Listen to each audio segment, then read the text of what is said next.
how can some people be super productive, in great shape, and still have time for fun activities, and others, they don't find time for anything at all that is important to them?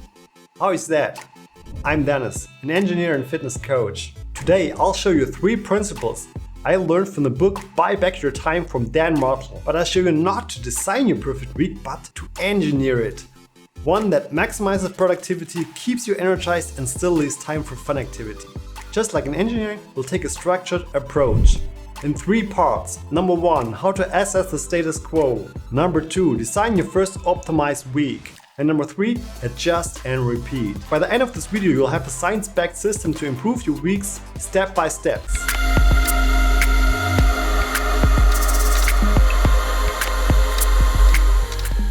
Part 1. Assessing the status quo.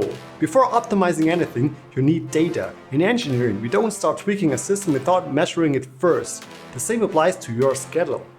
Step number 1. Time tracking. For the next 7 days, track how you actually spend your time. You can use a simple notebook, Google Calendar, or a simple Excel sheet. Research in behavioral psychology shows that we often underestimate how much time we waste and overestimate the productivity time. It was found that people misjudge on the time they allocate by up to 50%. Step 2. Identify patterns and time wasters. Once you have your data, look for your most productive time blocks. Like, for example, are you a morning person or a night owl? Hidden time wasters, scrolling social media, unnecessary meetings, energy fluctuations. When do you feel most tired? This will be the foundation for your new week design. Part 2. Designing your first optimized week. Now that you have data, it's time to design a better schedule. Think of it as a prototype, version 1.0. Step 1. Prioritization. Not all tasks are equal. Using the Eisenhower matrix to categorize your tasks into 4 quadrants. Urgent and important, important but not urgent, urgent but not important, and neither urgent nor important. A study could show that high performers focus most on important but not urgent tasks. Things like planning, learning, and exercise. Make them a priority. Step number 2, time blocking. Now create dedicated time blocks for deep work, 2 to 4 hours per day, no distractions, high focus work. This is the key to peak productivity. Shallow work, emails, meetings, and admin work. Group these together to avoid context switching. Exercise and recovery. Cognitive science proves that regular movement boosts focus.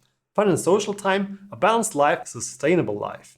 Use your time tracking insights to schedule tasks when you're naturally most productive. Part 3. Adjust and repeat. Your first week is just an experiment. Now it's time to refine using feedback. Step 1. End of the week review. At the end of the week, ask yourself, what worked well, what didn't? Where did unexpected things happen? Companies like Google use this agile method, short feedback loops to improve workflows. We should too. Step 2. Adjust and optimize. If you missed workouts, were they scheduled at the wrong time? If you lacked focus, were deep work blocks too long? If you felt exhausted, did you overschedule yourself? Make small adjustments each week.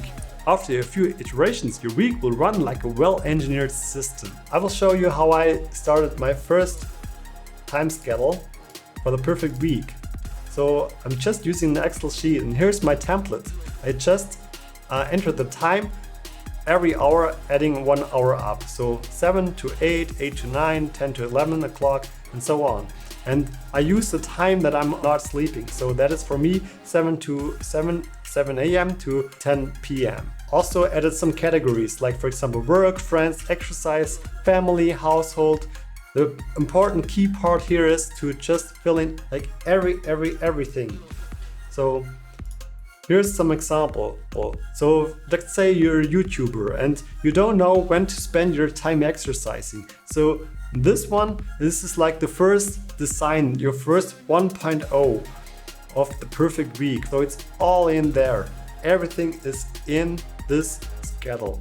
So here we have running, spending time with friends, like family time. So it doesn't mean yet that you cannot do anything else than this, but it tells you if you do something else what you're missing out on. So this is really important. It's not like a prison. It's just a framework so you understand if you're taking a decision to do something else. The key to a perfect week isn't perfection. It's continuous improvement. Track your time for 1 week. Design your first optimized schedule. Adjust and refine every week. If you found this useful, hit like and subscribe for more practical strategies to optimize life using engineering principles. Thank you. This was Dennis. Bye.